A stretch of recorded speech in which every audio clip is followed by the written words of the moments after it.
Hello students. आज मैं आपके साथ डिस्कस करूंगा क्वांट का कैट 2025 का स्लॉट 1। और डिस्कशन में मैं इस बात का ध्यान रखूंगा how we should go for 90 percentile, then 95, then 99 percentile. तो my first target is to get 90 percentile. This year we student got 90 percentile at 15 marks, that means at 5 question only. तो अगर आप 5 सवाल सही करते हैं, 5 क्वेश्चन सही करते हैं, आपके 15 नंबर आते हैं, तो योर परसेंटाइल इज 90 प्लस। तो first target, how we can select 5 easy questions from the paper. तो स्लॉट 1 में मैं पहला ये पार्ट उठाता हूँ। तो let us see first question. थोड़ा वर्बोसिटी ज़्यादा है, शायद मैं इसको राउंड 2 में रखूँगा। राउंड 1 का मेरा टारगेट हमेशा ये रहना है कि जो इजीएस्ट क्वेश्चन है, जो मुझे एक बार में आते हैं, though this question is from ratio and proportion, but चूँकि लाइनें ज़्यादा हैं तो we can keep it in round 2, we can do it in round 1 also, but let us do it in round 2। Log round 2, geometry round 2। अब यहाँ पर आपको patience रखना है, ये नहीं घबराना है कि नहीं अभी तक मैंने एक भी क्वेश्चन नहीं किया। Again in this question, this is a question of mixture and allegation, it is your choice. कुछ रिप्लेसमेंट जैसा लग रहा है, we will do it in round 2। Time, speed and distance, 4 line का क्वेश्चन है राउंड 2। राउंड 1 हमें कोशिश करनी है कि 15 से 20 मिनट में हो जाए, और 1 लाइनर 2 लाइनर जितने ईजी क्वेश्चन अगर हैं ईजी तो वो हम करेंगे उसमें। Now number of distinct pair of x and y satisfying the inequality of this. हम इनइक्वालिटी सोच के उसको छोड़ सकते हैं, बट अगर आप डरते नहीं और आप पूरे कॉन्सेप्ट्स पढ़ के जा रहे हैं तो मे बी ये क्वेश्चन आपके लिए इस पेपर का इजीएस्ट क्वेश्चन हो जाए। What he saying, x is greater than y and y is greater और equal to 3 and x plus y is less than 14।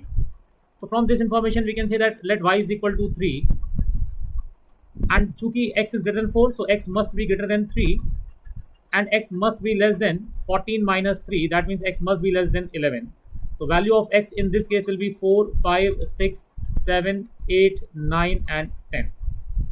If we take y is equal to 4, then x must be greater than 4 and x must be less than 14 minus 4, that means it must be less than 10. The value of x in this case will be 5, 6, 7, 8, 9. Next, if y is equal to 5, then x must be greater than 5 and x is less than 14 minus 5, that means 9. So values of x will be 6, 7, 8, 3 values.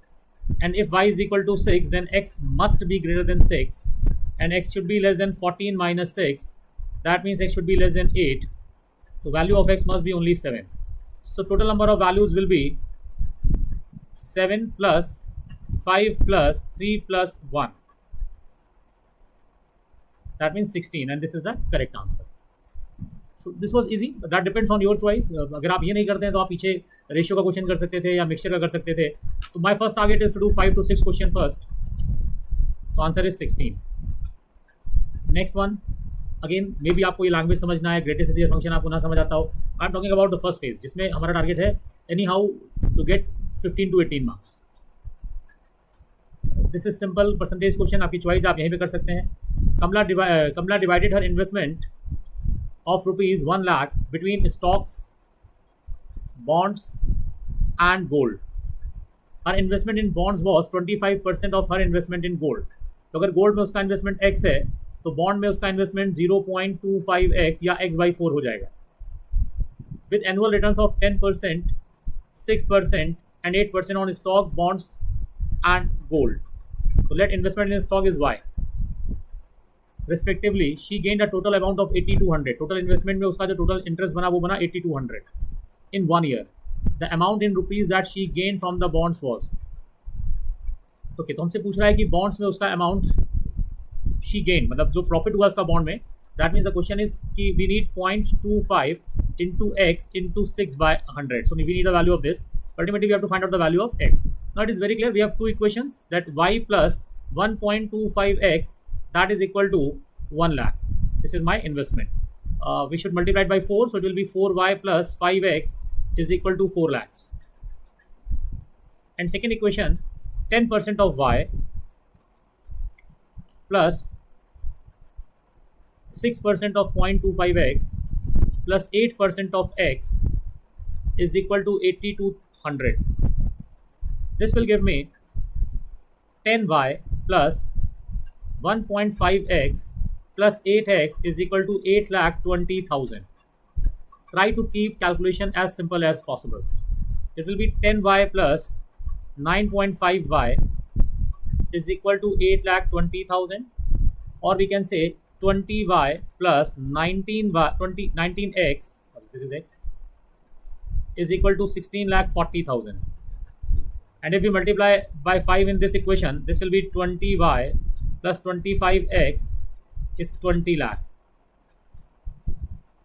Now we subtract this equation from this equation, so it will give me 6x is equal to 3,60,000.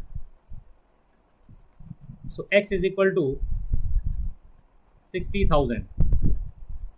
Now I need the value of this, which is equal to 0.25 into 60,000 into 6 by 100. 0000 cancel, 00 से decimal खत्म, and this value will be 150 into 6, that means 900.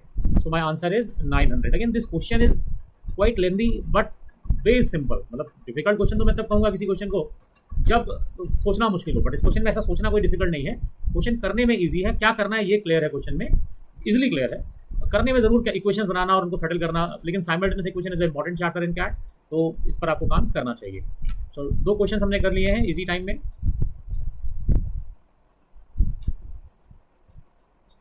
Okay, next question is of simple interest and compound interest. थोड़ा सा calculation based question मुझे दिख रहा है, because at a certain simple interest rate given some amounts ₹13920 in 3 years and ₹18960 in 6 years 6 months. So due to this 6.5 year, after that he's asking 2 years का compound interest compounded 6 months. तो थोड़ा calculative है, calculator use करके हम कर सकते हैं. थोड़ा यहीं पर पेशेंस रखने की बात है. मतलब obviously we can do this question in round 2. अगर राउंड 1 में हम 8-10 क्वेश्चन ऐसे लगा लेंगे तो बहुत अच्छी बात है, अदरवाइज हमारे पास टाइम बचेगा. परमुटेशन कॉम्बिनेशन बहुत लोग छोड़ के जाते हैं, बट मेरा हमेशा कहना है कि एक लेवल तक पढ़ के जाइए. कैट में बहुत डिफिकल्ट क्वेश्चन कभी भी परमुटेशन कॉम्बिनेशन का नहीं आता है. What is saying? A cafeteria offers 5 type of sandwiches. Moreover, for each type of sandwich, a customer can choose one of 4 breads. So first of all, we can choose a sandwich. Then I can choose a bread. Opt for either small or large size. Then I can opt for size. Optionally, the customer may also add up to 2 out of 6 available sauces. जो मुझे sauces choose करनी है वो up to 2 करनी है out of 6.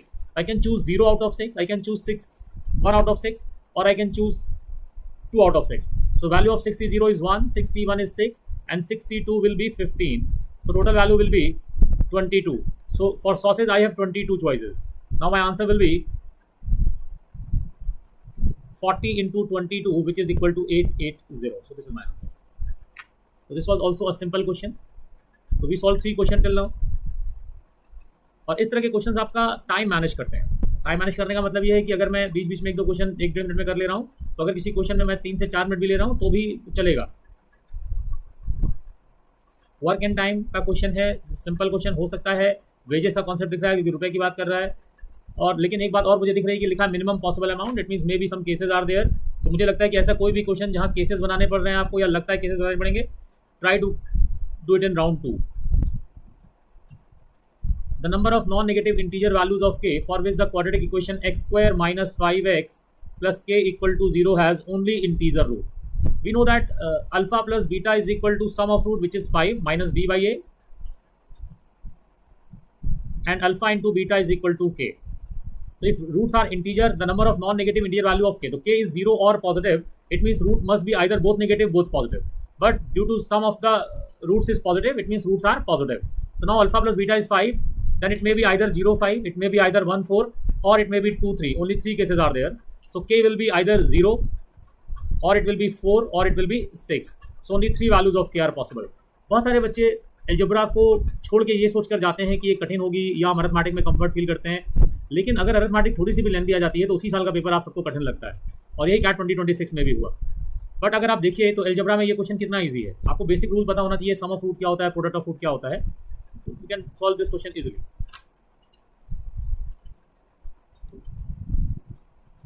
Next question ये coordinate का question है. अगर आप कंफर्टेबल हैं तो आप आराम से कर सकते हैं, otherwise round 2. Next one, in a 3 digit number n the digits are non zero and distinct, that means 0 eliminate हो गया. Such that none of the digit is a perfect square, it means 1 eliminate, 4 eliminate, 9 eliminate. Only one of the digit is a prime number. तो 2, 3, 5, 7 में से कोई एक number होगा. 4 digit पहले से एलिमिनेट हो गई, तो 2 डिजिट बची 6 और 8. तो अगर इनमें से एक डिजिट होगी, इसका मतलब 6 और 8 तो जरूर होंगे. Then the number of factors of the minimum possible value of n. तो अगर मुझे n को मिनिमाइज करना है तो पहली डिजिट सबसे कम होनी चाहिए, जो कि मैं यहाँ से 2 उठा सकता हूँ. भाई 0 आ नहीं सकता, 1 आ नहीं सकता, तो 2 ही यहाँ आ सकता है, बाकी डिजिट्स रूल आउट हो गई। बच्ची 6 और 8 यहाँ आ जाएंगे, 6 पहले 8 बाद में, बिकॉज हमें मिनिमम नंबर चाहिए। Now the question is number of factor of this. तो फैक्टर्स अगर मैं 268 के करता हूँ तो n will be 2 square into 67 to the power 1 and number of factors are power plus 1 into power plus 1. So this will be 3 into 2, that means 6 is the correct answer. Again this is an easy question. Depend करता है कि आप math से डरते तो नहीं है बस। तो देखिए 5 क्वेश्चंस तो हमारे हो गए, अभी भी पेपर हमारा बाकी है करीब 8 क्वेश्चंस, शायद 1-2 क्वेश्चंस और निकल आए, वो भी देख लेता हूँ मैं। Look at this question. Stock A, B and C are priced rupees 120, 90 and 150 per share respectively. A trader holds a portfolio consisting of 10 share of stock A and 20 share of B and C combined put together. Okay. If the total value of her portfolio is rupees 3300, then the number of shares of stock B that she holds. It is very easy question. देखिए 10 share A के हैं, B के B share और C के C share मान लें, तो 120 into 10 plus 90 B plus 150 C should be equal to 3300. तो 1 0 1 0 और 1 0 कट जाएगा, so equation will become 9B plus 15C is equal to 330 minus 120, that means 210. और एक इक्वेशन मेरे पास है B plus C is equal to 20. अभी मैं इसको 3 से भी कट कर सकता हूँ, तो 3B plus 5C is equal to 70. और इस इक्वेशन में मैं अगर 5 का मल्टीप्लाई कर दूँ तो it will be 5B plus 5C is equal to 100. Subtract कर दीजिए, सो 2B is equal to 30, so B is equal to 15 and this is my answer. This is also a set. अब देखिए शुरू में अगर हम बड़े क्वेश्चन में फंस जाते हैं तो इन सब क्वेश्चंस तक आते आते या तो टाइम बहुत कम बचता है, तो हम प्रेशर फील करते हैं, तो हमें ये सवाल दिखते नहीं, या दिखते हैं तो हम करने में कंफ्यूज हो सकते हैं। लेकिन जब हम राउंड वाइज चलते हैं तो ये बेनिफिट होता है हमको, इस तरह के क्वेश्चंस मेरे फिर गलत होने के चांसेस थोड़े मिनिमाइज हो जाते हैं।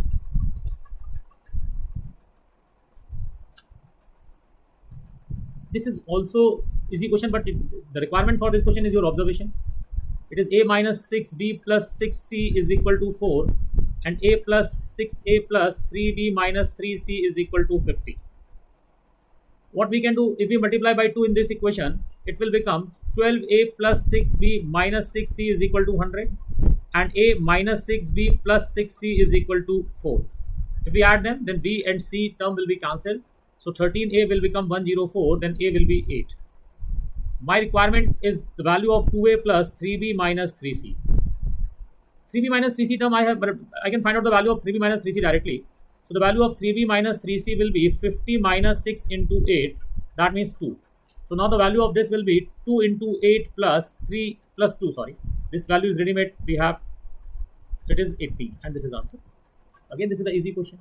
तो अगर हम प्रेशर बिल्ड नहीं होने देंगे पेपर में, स्पेशली 2 चीज़ें बहुत ध्यान रखनी होती हैं क्वांट के सेक्शन में।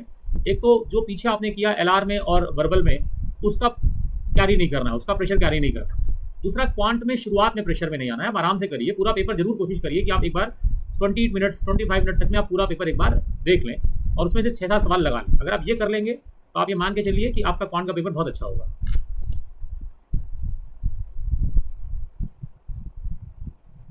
Next, this is again maximum and minimum value question. तो if you know the concept तभी आप इसमें हाथ डालिए, otherwise leave it. ये क्वेश्चन भी, ये this type of questions are good traps.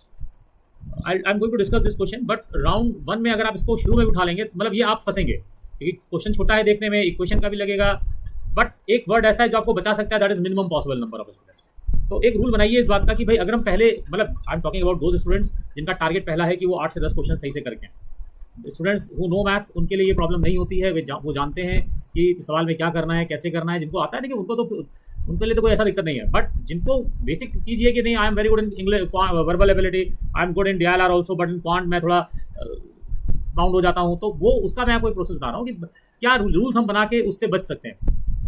तो इस क्वेश्चन में देखिए क्या खास बात है, कह रहे हैं class there were more than 10 boys and certain number of girls, let there are B boys and G girls. After 40% of the girls यानी कि 0.4 G and 60% of the boys 0.6 B left the class, so remaining boys will be 0.4 B and remaining girls will be 0.6 G. The remaining number of girls was 8 more than remaining number of boys, so remaining number of girls is 0.6 G is equal to 8 plus 0.4 B. So अगर decimal हटा दें तो 6G is equal to 80 plus 4B, so 6G minus 4B is equal to 80. It shows that 3G minus 2B is equal to 40. Okay, अब कह रहे थे minimum possible number of students initially in the class was. यहाँ से मैं g की value b के term में बना लेता हूँ। तो 3g is equal to 40 plus 2b and the value of b is more than 10, ये मुझे पता है। यहाँ एक और इंपॉर्टेंट बात है, because he is talking about 40% of the girls या 60% ऑफ द बॉयज। तो if I find 60% of the boys, this value will be 3b by 5 and this must be N integer. यहाँ पर एक हिडन कंडीशन है जिस पर आपका ध्यान जाना चाहिए कि b and g must be divisible by 5, this 5, और प्लस बाकी कंडीशन तो एक दी है 10 से ज़्यादा। तो b की पहली वैल्यू मैं 15 रखता हूँ। तो if b is 15 then 3g will be 70, 15 to the 30 plus 40 70, which is not possible because 70 is not divisible by 3. Next b is 20, then 3g will be 80 again, which is not divisible by 3. And if b is 25, then 3g will be 90, which shows that g is equal to 30. Now if g is equal to 30 and b is 25, the number of students will be b plus g, which is 25 plus 30, that means 55, and this is my answer.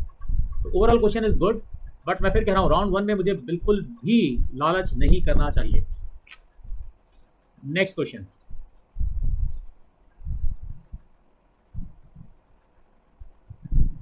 if you know the concept of progression, sequence and series, then you should do this question. Even question is not difficult, you can solve this question with through the answer also. Next part जो video का रहेगा उसमें round 2 के question में discuss करूंगा। Look at this question, profit and loss, आप जरूर करेंगे इस सवाल को। A shopkeeper offer a discount of 22%, so discount is 22% on the mark price of each chair and gives 13 chairs to a customer for the discounted price of 12 chairs to earn a profit of 26%. So he is charging the selling price of 12 chairs, but he is giving 13 chairs. If the cost price of each chair is 100, then the mark price. So we know that mark price discount is always on mark price. Let the mark price is X and profit is always on cost price. So now shopkeeper is giving 13 chairs. So net cost price is 1300, and at this cost price he is in a profit of 26%. So this is net selling price, which should be equal to X into 0.78 because he is giving 22% discount on mark price. If X is mark price, then discounted price will be 0.78X for one chair, and he is charging for 12 chairs only. So now this is a single equation based question. So X will be 1300 into 1.26 divided by 0.78 into 12. So 0.78 and 1.26 के decimals हमने हटाए, 13 6 जा 78 and this is 100. Now 6 2 1. Now 3 4 जा and 3 7 जा and 4 से ये cut के 25 आ जाएगा and this value is 175 and this is my answer. तो देखिए अब आई थिंक 8 क्वेश्चन अप्रॉक्स हो गए हैं, 7 से 8 क्वेश्चन हो गए हमारे, and this is a decent score. I think 24 25 पे 96 97 परसेंटाइल रहा होगा कैट में इस बार।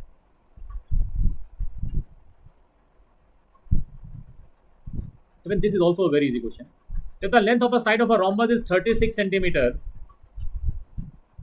and the area of rhombus is 396, so if I assume that diagonals are a and b, so my first equation will be a by 2 whole square plus b by 2 whole square is equal to 36 square, which is 1296. So a square plus b square is equal to 4 into 1296. And I have one more equation, half ab is 396. It shows that ab is equal to 2 into 396 or 2ab is equal to 4 into 396. Now my requirement is the difference between the length of the diagonals. It means I need the value of a minus b. That में बहुत important है कि आपको ये पता होना चाहिए कि मैं निकालना क्या है। So now if we subtract this data from this data, it will be a square plus b square minus 2ab is equal to 4 common ले लें, 1296 minus 396, that is a minus b whole square is equal to 4 into 900. So a minus b is equal to 2 into 30, which is equal to 60. ठीक है, इसीलिए उसने word use किया absolute value. I don't know A is greater और B is greater than, A is greater और B is greater, इसीलिए A minus B का whole square को मॉड में भी लिख सकते हैं, चाहे ए बड़ा हो चाहे बी बड़ा हो। I am talking about difference. यहाँ पर आप एक ये भी काम कर सकते थे कि आप डायगोनल्स को 2a एंड 2b ले लें, तो शायद डेटा ज़्यादा बड़ा नहीं जाएगा, छोटे डेटा में हो जाएगा। बट ध्यान रखिएगा कि जब a माइनस बी निकलेगा तो उसको डबल करना पड़ेगा अगर आप ये वाली वैल्यूज लेते हैं। कैट में इस तरह की सिली मिस्टेक बहुत होती है, and this is the reason CAT ने ये क्वेश्चन आपको थीटा में दिया हुआ है। ऑब्जेक्टिव में रहता है तो शायद गलत करने के चांसेस थोड़े कम हो जाते हैं क्योंकि आंसर चॉइसेस कुछ रहती हैं, बट थीटा में अगर आपसे एक बार गलती हो गई, आपने इसको मान लीजिए a मान लिया, इसको a मान लिया, तो हो सकता है आप आंसर a माइनस बी निकाल के वही लिख दें, जबकि तब उस केस में आपको आंसर 2a माइनस 2b देना होगा। Again leave this question. तो आउट ऑफ 22 देखिए 21 क्वेश्चन हमने किया, 22 क्वेश्चन हो गए, ये क्वेश्चन मैं काउंट राउंड 1 में नहीं करूंगा, मैंने करके इसलिए बताया क्योंकि ये ट्रैप था, इस क्वेश्चन का सबसे बड़ा ट्रैप था, ये गलत भी हो जाता आपका क्योंकि बाई 5 करने वाला पॉइंट जल्दी क्लिक नहीं करता। 3 क्वेश्चन हो गए, 4 हो गए, 5, 6, 7, 8, 9, देखिए 8 to 9 क्वेश्चन आप इजीली कर सकते हैं। और अब जब राउंड 2 का इसका हम वीडियो बनाएंगे तो मैं आपको इसमें 6-7 क्वेश्चन और करके दिखाता हूँ और देन यू कैन अंडरस्टैंड कि how you can score better in CAT. Thank you.